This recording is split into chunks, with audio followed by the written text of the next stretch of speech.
Yo, what is up, guys? BravoYGO here, coming at you with another video. And today we're doing something a little different today. I'm starting this thing on my channel called Is It Good? Where I take a look at a deck, I play the deck for a little bit, and I come to you guys with how I basically sorry about that, feel about the deck. If I think it's good, if I think it's viable, if I think it can compete. And today we will be starting with ABC Therion. We are on the Dueling Book. So what I'm going to do, I'm going to show you guys the list I have been using on Dueling Book for a little bit, and show you not go through like a full complete like deck profile. I mean, obviously you guys see what I've been playing, but I'm not gonna go like card by card talking about what this does, like I would do in a normal deck profile. But quick rundown: we have our ABC pieces, the brick, and the Brave engine, and a Therion engine. Now, this deck is just feel spell the deck. You just play it. This deck revolves around Union Hanger, this Coliseum, and in a pinch, everyone's favorite card. Now, I was always the guy that said I would never, ever play Mystic Mind ever. But the more I played this deck, the more I feel like I was doing myself a disservice by not playing Mystic Mind in this specific deck. Because people know what ABCs do, right? People know that Union Hanger is just the GOAT. Just one card wombo combo. It's crazy. It's literally the only thing you need to get some sort of something to get to your ABC Buster Dragon. But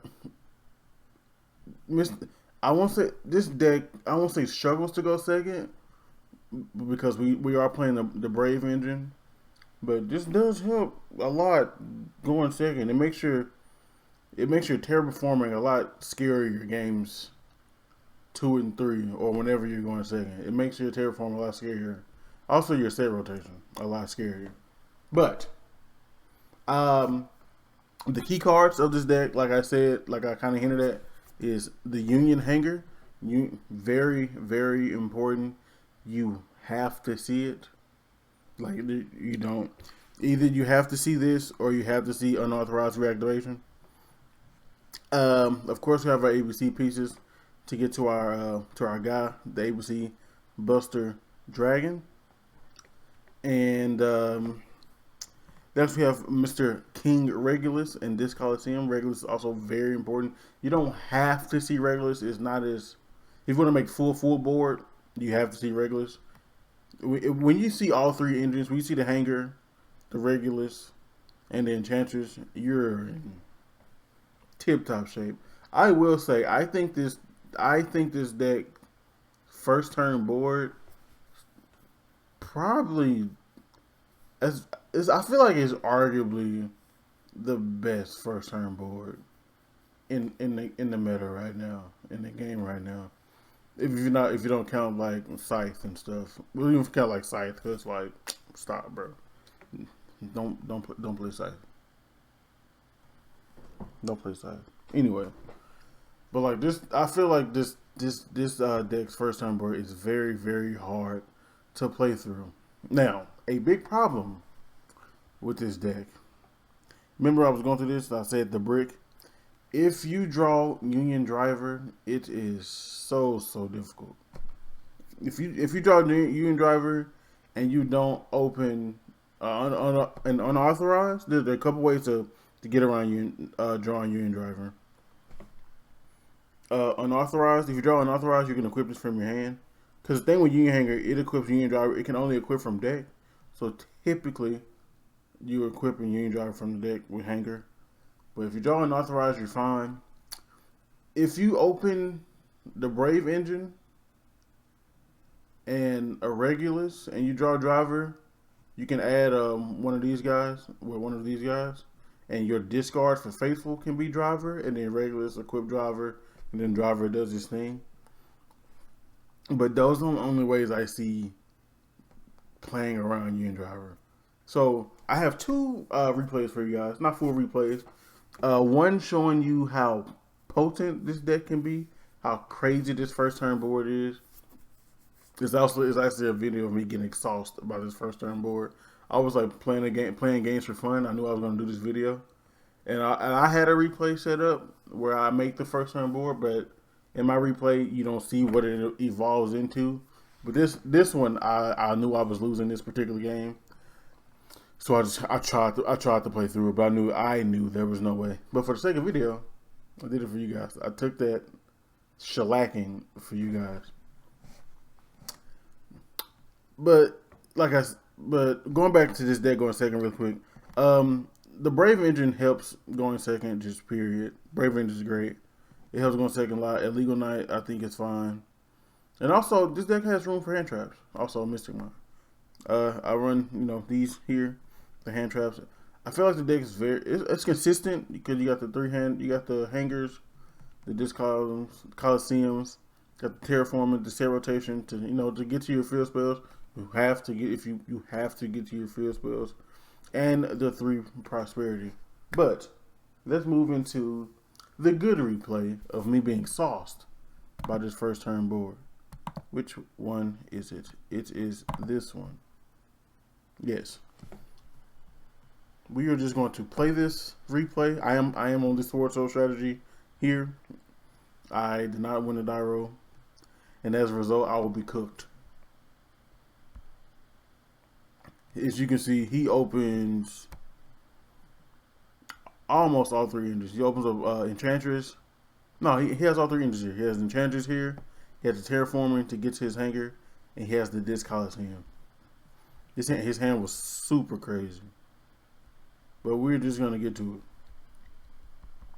I want you guys to see how this deck plays out. Now, when you're playing against this deck, I feel like a crucial. I have 1 hand trap, just 1, and at first I'm feeling very comfortable with this hand trap because I know I'm just gonna stop the gadget. We're gonna stop the Platinum gadget. That is the goal. And I know if I stop Platinum gadget, either he just lets it get stopped, or he uses an Omni Negate on my Veiler, which I am A-okay with. But he's doing normal things. If you do have a hand trap, I feel like Platinum Gadget is kind of, I feel like an Impermanent Veiler. I feel like Platinum Gadget is kind of, what you want to hit. Unless it's like you have like Impermanent or something. That guy right there. You want to do it here. Not do it here, but like you would imperm this, you guys know how that works.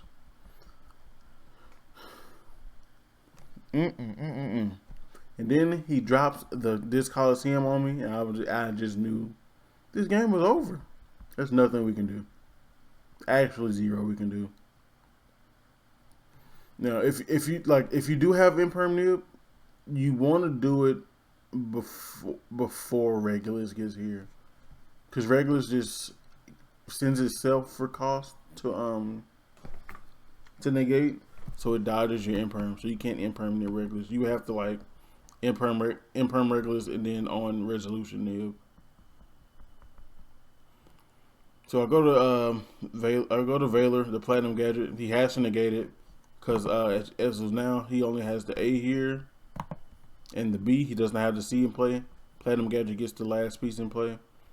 Veiler, he uses his negate, and he makes the IP. B searches whatever, and this prosperity just added insult to injury. He literally had everything he needed, and this just digs for a hand trap, which is just a gut punch. I don't know what that tuner was he was playing. I ain't never seen that, but whatever.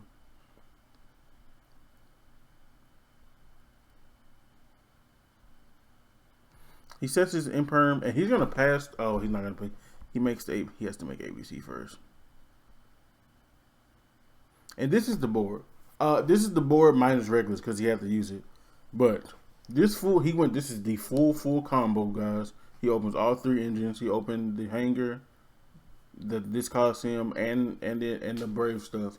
So the full board is one Omni-Negating Rider, a Vanish and Dragon Buster, and IP Masquerena, which is eventually going to turn into an Appaloosa with follow up because the pieces just give you follow up naturally because they add back from grave, be ads from deck. It's ridiculous. And you have Regulus. Regulus would be on board if you didn't have to use it for this effect Veiling. It's crazy. Like this first turn board is crazy. Now, so I like you. Either you have to draw, or have Dark Ruler.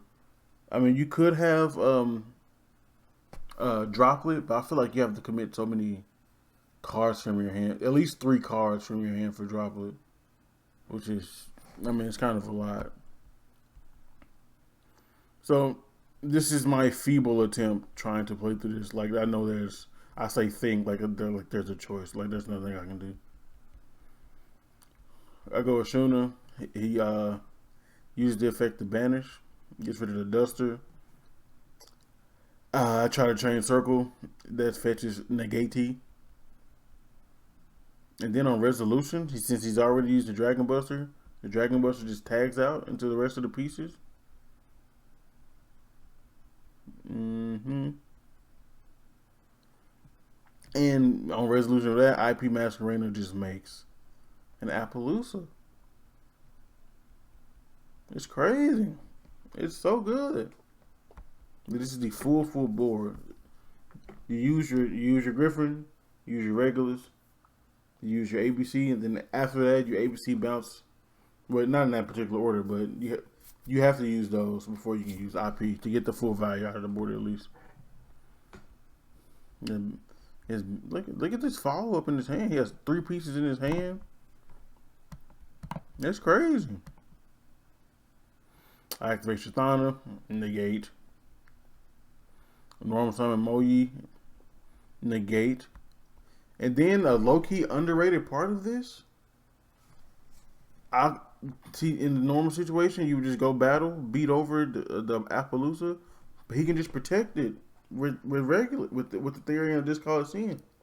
The same theory would have worked if I would have tried the normal summon and beat over the IP Masquerena and before I use this effect in the main phase. Try to force it out. It doesn't force it out because this Coliseum just protects. It is so good. So good. Now that you guys have seen the full board, let me show you the type of the terrible situations you get put in.